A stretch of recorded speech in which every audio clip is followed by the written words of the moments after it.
Touchdown, Chiefs! This team is hungry. This team isn't done. This team is not going to be denied. Energy all day! Energy all day! Nick Bolton makes the hit. It's intercepted by Brian Cook. It's Mahomes gunning it long. Caught!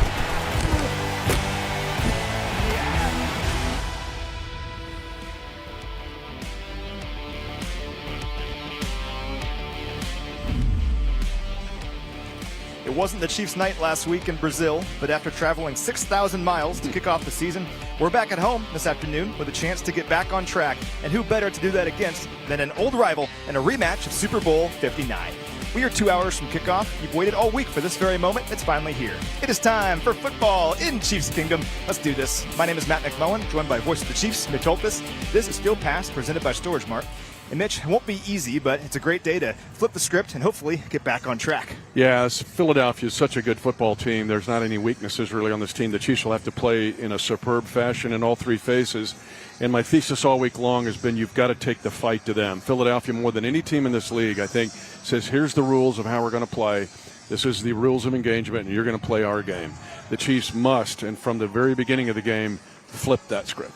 Well, here's the thing. Obviously, last week was a bummer, but no team is better in the NFL than the Chiefs following a loss. So Patrick Mahomes in his career is 19-4 immediately following a loss, which means he's only lost back-to-back games 4 times in his 113-game career, and only once in his last 64 games played. In the building, what have you sensed from the energy and the vibe of the guys that gives you confidence we can get this done here today? Well, let me tag a little bit on your Patrick 19-4 and got to give Lamar Jackson credit. He's tied with Lamar Jackson. That's the all-time record for quarterbacks after a loss, at least in the last 75 years, going back to 1950. So it tells you about Pat and how and he's never lost 3 in a row. Never. And if we're going to count this, the Super Bowl 59 loss, which I guess you have to, he's never lost 3 in a row. All right, and we know his September record is 19-5, which is second in NFL history to Roger Staubach. To answer your question, what I've noticed in the building is back to kind of a recalibration. Get back to the workmanlike feeling. There's no long plane ride on this one. There's no going 2 hours across town to get to the game on the day of the game. That's all gone.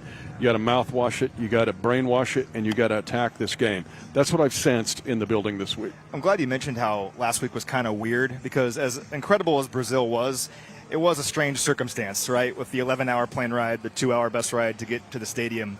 Like you mentioned, this week has been about as normal as possible. It has been. And the guys, again, are focused in, and that includes even the coaching staff. Yeah, it was a clunky trip, but it just comes through as excuses. If you say anything more about it, it just was clunky. Well, not clunky this week. And so you just have an excellent team you got to beat. The Chiefs will have to play at a superb level. And we're back at home, and no team is better at home over the last 7 years than the Chiefs. Since 2018, the Chiefs have far and away the best winning percentage at home of any team in the NFL. We've also won 12 straight home games dating back to the end of the 2023 season. And, last week Mahomes expressed after the game that he felt like the team came out flat. To me, the energy of the home crowd today could be exactly what we need to hopefully get off to a fast start. Yeah, this is just, it's the as I mentioned with Coach when I taped his radio show earlier, it's Andy's Acre at the 39th parallel line. Yeah. Right. It's just a unique place. This is a sacred ground, and the Chiefs have to defend that today. Now, you mentioned this a little bit, but a fast start, I think, is really important today because the Eagles want to control the flow of the game, right? We're going to talk about their offensive scheme a little bit. These guys want to run the ball and control the clock, and last year they did that. They ranked second in the NFL in rushing yards last year, also led the NFL in average time of possession, and saw that last week against Dallas. I mean, they ran for 158 yards against the Cowboys and recorded 4 drives that ate up at least 5 minutes of clock, and they went 8 of 13 on third down. These guys want to grind you into dust, right? They want to break your spirit with their offense. Can't let that happen here today. This goes back to where they dictate the terms, meaning they play 4-down football. Yeah. And I talked with Spags this week. He said, you're really not 1st and 10, you're 1st and 8 with them. And just think about that a second. Last week in the Cowboy game, they had 5 times they had third down and 4 or less. They converted all 5. Hurts was great on third down. He was 6 of 6 passing on third down. So this is a team that you have to play 4-down football more than – I'd say the Ravens are that way, obviously. The Chargers are getting that way. But the Eagles, more than any team, with the talent that they've got and with Hurts at quarterback, will make you play where every down is so significant. You've got to be awesome on first down, stay away from third and short, but when you have a chance to get them off the field, get them off the field. The other part of this story was that last week the Chiefs were near the bottom of the league in what they gave up on third down, tied for 27th, because the Chargers got 7 of 13. And at the 6 they didn't make, 2, they made it on fourth down. So you really only stopped them 4 times on third down, and those were third down in distance where you could, should, and would have get them off the field. Let's talk about the Chiefs' offense a little bit. Slow start last week, obviously. Punted on our first 3 possessions. Only 28 yards of offense across the first 3 drives. Now, losing Xavier Worthy on the 3rd snap of the game had a lot to do with that, I think. But they rebounded nicely over the course of that game. They finished going 5 of 7 on third down, averaged nearly 8 yards per play in the second half, and gave themselves a chance. Like we've talked about, though, got to get off to a fast start offensively here today. Yeah, I think part of that was the losing Xavier Worthy so soon in the game because he was all over the game plan. Yeah. So there's always okay, what are we going to do now? But don't make that an excuse either. Can't have that today. Being 0 of 7 on their first 7 third down conversions doesn't work against this team. No. They exploit it. Just think of our last 2 paragraphs. Really, the onus today is on the offense. The offense is the one part of the game against the Eagles' defense that can create the discomfort. It goes back to our defending the kingdom. Who is going to be uncomfortable in this game early? The Chiefs' offense is the one unit that can make the Eagles uncomfortable in this game by being good early and often and attack them. And we know how good this Eagles defense can be, but they look a lot different personnel-wise, don't they? I mean, look at their defensive line. Milton Williams isn't on this team anymore. Josh Sweat isn't on this team anymore. Those guys combined for nearly 100 pressures last year and 11 pressures alone in Super Bowl 59. And look at their secondary. I mean, they lost C.J. Gardner-Johnson, Darius Slay, Avonte Maddox, and Isaiah Rodgers. That's over 2,000 defensive snaps they don't have anymore in their secondary. Obviously still super talented, but for what it's worth, they look a little bit different. And the Cowboys moved the ball on these guys last week. If the Cowboys don't have the strip, they lose the ball, they're going to win the game. And the Cowboys moved the ball really throughout the game, and they did it running the ball. They were balanced. Brian Schottenheimer really had a good plan. Now, Carter was out. He spit on Dak Prescott. We all know about that. And Carter is a stud in the middle. But here's your stat, and you alluded to it. I'll tag this. There's 5 starters that they don't have that they had in Super Bowl 59. 10 total defenders. And here's what's interesting. There is Zach Bond, their really good linebacker, is the only guy that is not on either a 1-year contract or his first contract in the league. Think about what the Chiefs had after Super Bowl 58. We didn't just get picked apart. Chris Jones didn't leave. Nick Bolton wasn't gone. Think about that. So you didn't lose those guys. In a way, they did. And so they're relying on younger guys like Cooper DeJean is a really good player, and all of their these are the SEC All-Stars on defense. But they're good, but they're not the same as Super Bowl 59. Just saying. Now, one guy who we expect to be right in the middle of the Chiefs game plan here today is wide receiver Juju Smith-Schuster. And for more on this matchup, we had a chance to catch up with Juju on our podcast earlier this week. Perfect guy to have on this week for Eagles Week, Rebound Week, is veteran Juju Smith-Schuster, wide receiver of this team. And you're a vet, and football's always fascinated me from week 1 to week 2, the improvement. But what are you telling the guys this week in getting ready for Philadelphia after last week? Man, honestly, just start fast. I think we did it in the second half. We proven to go down. We got 3 drives, put points on the board. But for us, it's just starting fast. And, with that energy, just that momentum sets us up for the drives and drives after that. I thought the adjustments were really impressive, though, in Brazil, because it started to slow, like you said. I think like 0 of 7 on third down. But the second half, you're 5 of 7 on third down, put some points on the board. You scored on every single possession in the second half. What were the conversations like at halftime to get you guys going? I mean, the conversation is just, hey, we got this momentum that we got going on. We just got to keep, leaning off of that. And, it takes all 3 phases, right? First of all, want to give a big shout out to Tobe for his mayday, putting 3 points on the board. With that was awesome, wasn't it? Situation, and like that's awesome. You see that, but also with our defense too, and it's just like on the sideline, at least for us, it's always like, hey man, we got you guys. You guys got us. It's a hand-in-hand work, right? So. In the second half, that's what we needed, right, to put points on the board and have the momentum. But like you said, from week 1 to week 2, it's all about just that first drive and starting fast. One thing I appreciate you, and I saw it in 2022 when you came to us initially, and I've followed you your whole career, but I call you the door hinge because what you do to get yourself open or get others open, I've seen to be so valuable in coach's offense.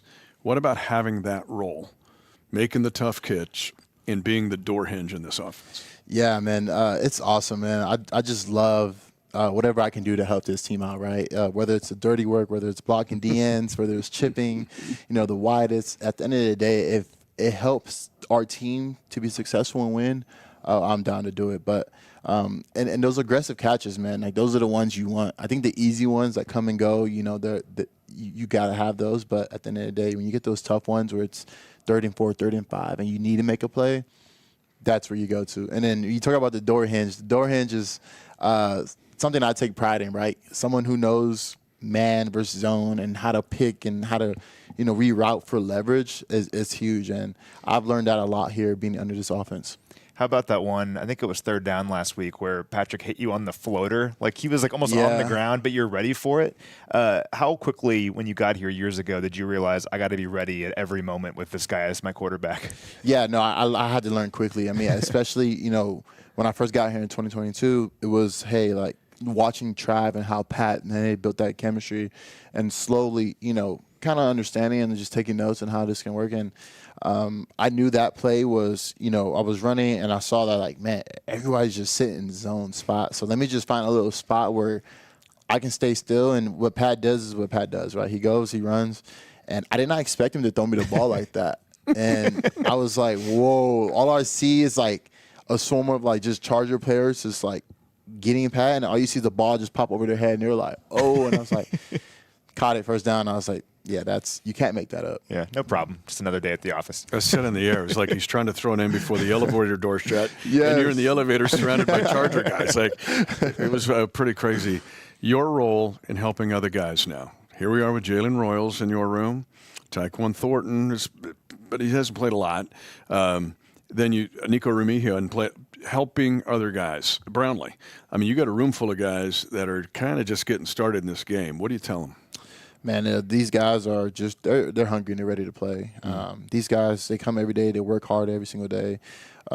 What I tell them is that, hey, it could be anybody's time to step up to the plate. It's very, very important, right? So with X going down and we know those guys stepped up, this past game and studying your playbook, studying everybody's position and knowing, who has what because you never know when your time's going to be called. And these guys are ready this week, man. We're excited. That's tough about this sport, man. You play one game, you got to wait a whole week to play the next game. Like, this is basketball. It's like you play one game, you move on. 2 days later, you're playing another game. So we're just hungry and ready to just go out there and play.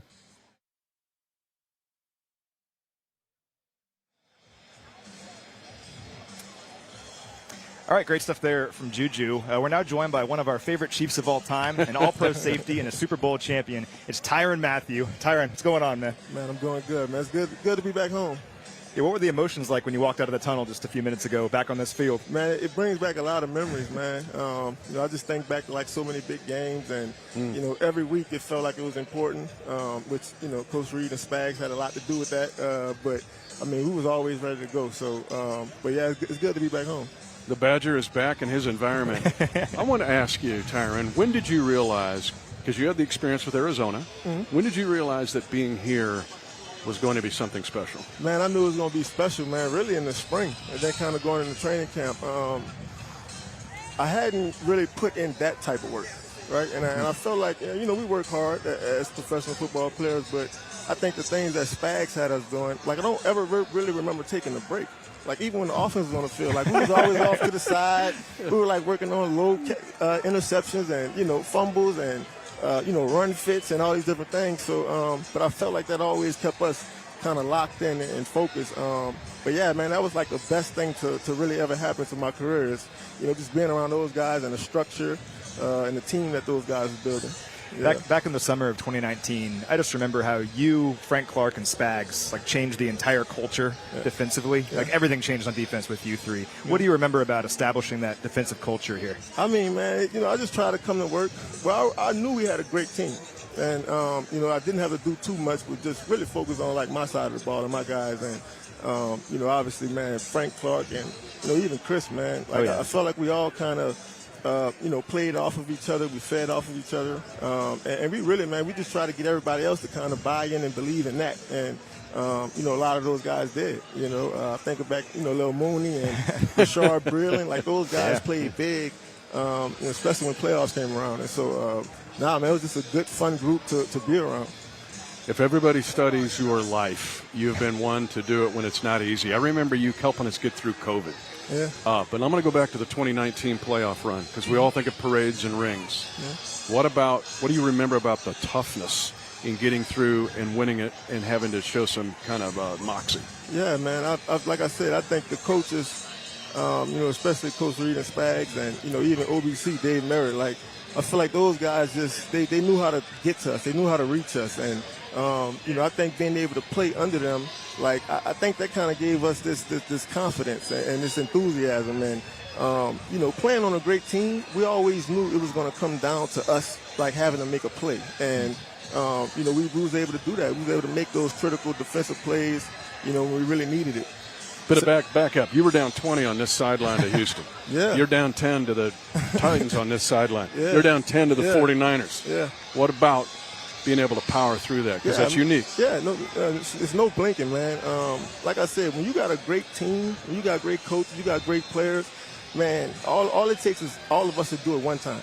Make a good call, make a good play, and it usually gets the team going. And but yeah, man, like I still remember that Patrick Mahomes run, right? And man, probably one of the craziest plays I ever was able to witness. And so, but yeah, man, plays like that, man, not only the players but the fans. Like I think everybody feels it. So after the Super Bowl in 2019 on the field, you somehow already had a newspaper that said like champs on it, and you're holding it up. And I remember this clear as day. You're just yelling Kansas City Chiefs defense. Like it meant so much to you. Yeah. How much pride did you take in being the leader of a Super Bowl champion defense? Man, I took a lot of pride in it. There was a lot of responsibility too. Just having to show up to work, each and every day, and helping the coaches manage, personalities and different things, man. Man, it was just fun. It was fun because we knew we were doing it the right way, right? And even to the back end of those seasons, man, like we were really able to push through injuries and just find a way to kind of come together and get hot at the right time. And yeah, man, like it was special, special. You kind of get the world. You see the world in 5 dimensions. But I want to ask you this one thing: when you get by yourself and you look at that ring, and you're staring at that ring. What goes through your mind, body, and soul? Man, I tell you, man, I think about the people. I think about the people that I was able to do that with, and good people, good men, man. Like I said, Spags and Coach Merritt, man, like they taught me so much beyond the field, and it gave me confidence going home and being a dad and, trying to be the right person. And so I really give those guys a ton of credit, man, because they felt like it was their responsibility to just kind of preach to us and hone in on us. And I just felt like those guys came in my life at the right time. And I think it really allowed me to just be Tyron. Like I didn't have to be, anything but that. And so, but yeah, man, that was fun. Last question, we'll let you go. But you're banging the drum here today. What's it going to mean to you to feel that love from the crowd? It's been a while. It's been a while.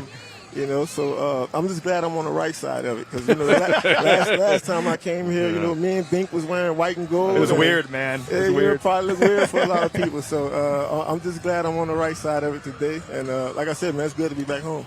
I told Matt it was like your dog ran away across the street and it's over at the neighbor's. It's supposed to be on our side. Right. Hey, Bink, come on over. Well, you're a legend, man. Fun, we appreciate you for everything you've done for Chiefs Kingdom, and you're part of this forever. So man, we appreciate you. Oh, yeah, absolutely, brother. Appreciate it. Thanks, brother. Great to see you. Good luck today, always, man. and have fun. I will. I'll try to break that drum. Yes, sir. Break it. They'll freak out if he does. All right. Wow. I mean, what a legend. I think it's so awesome that he's here today. And, he's one of those guys that is part of this forever, right? Well, again, in his answer, the football, and you've got to, it goes to my open today. It's all about toughness. It's all about fight. But he sees the world in 3 or 5 dimensions. He saw what this experience football was broader than just the game itself. It's always about the game itself. But our guys, Matt, the life that you and I have lived, you for 9 years and me for 13 with all of this, it's way more than football, and we see it in guy after guy after guy. And I just hope the Chiefs Kingdom does not take it for granted because, people, it is not that way everywhere, believe me. It's not. And the way that players are treated after their playing days are over and they go to other teams is not the same as it is here. It means so much to me, and we've seen this with other players. Like Trent Green's a great example, right? Dante Hall, they go somewhere else, but they come back to Kansas City because they want to be here. Tyron wants to be here today. He wants to be wearing red today. And he didn't grow up here. He's not from here originally. Only spent 3 years here, but he's a Chiefs legend for life. But I see his children, and I see that he talked about learning to be a better dad. Yeah. While he was a football player here, and that Merritt and Spags had that kind of influence. Coach Reed is that way. There's just a bigger story. We saw it on the Kingdom, but you just have to understand the football is winning, yes, but there's a lot more if you wear this uniform with this coach and this staff than meets the eye. Now, Tyron's the best. He was actually quite early for our interview, so our whole timing here is thrown off a little bit. We should get the inactives here pretty soon. Might be like 5 minutes or so. Yeah. We know a few things, though, already. Xavier Worthy is not going to play here today. There is some good news, though, with Xavier, because we really didn't know what the situation was when we were leaving Brazil. The great news is he was practicing on Thursday. I mean, what a tough guy Xavier Worthy is. So he's back at practice. He was ruled as doubtful for the game on Friday, downgraded to out on Saturday, but looking good for Xavier, at least moving forward. What we did not know, and here's what the good news is was it going to require surgery? Yeah. And evidently it's not, because that would have been a long time, if not the season for him. So, and we know how tough he is. He is way tough. You know about his 40 time at the Combine, but this dude is leather, He played with a broken hand at Texas. Dude, he's just such a tough cat. He's not the biggest guy, but he's super tough. All right, he wants to get back on the field. It looks like we're moving that way. Don't want to predict when that would be, but no surgery, which means he's on track to do it. But you're also down Royals again. You're also down Rice. We know that. You're down 3 wide receivers in a room that had 7 to begin with. And you've got to figure out a way. We're back now to actually plus of what we said in Brazil. Guys, it's got to be Tyquan Thornton stepping up. Brownlee's got to make plays. This isn't the preseason anymore. This isn't a fade against Arizona in the preseason. This is the Philadelphia Eagles, the Super Bowl champions. And the last 2 Super Bowl champions meet here on this field. The only time in NFL history quarterbacks will meet that beat each other in the Super Bowl. Wow. It's never, ever happened. So the wide receiver room has got to step up. That's why the Juju interview I thought was really good and timely, just because, and you heard what he said about being the door hinge. There's something to that. And the fact that he reinvented himself from what he was at the beginning of his career, getting 97-yard bombs as a Steeler. Now he's learned, I've got to be the dirty work guy, whether I touch the ball or not. Juju Smith-Schuster, to me, is one of, if not the biggest part of this offense today as far as what has to happen to win.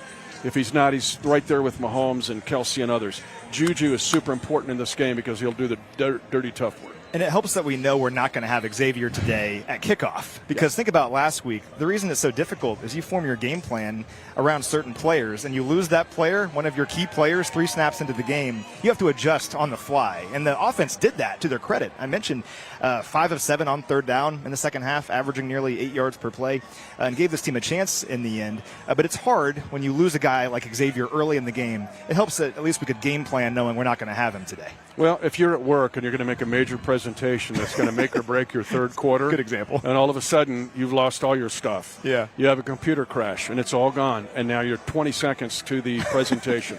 That's what it feels like. Or you're re-roofing the house, and wait a minute, it's another hailstorm, and you don't even have the shingles on yet. That's what this is when a guy goes down that early, and he's all over your game plan. You have to be ready. We talk about the comprehensive preparation.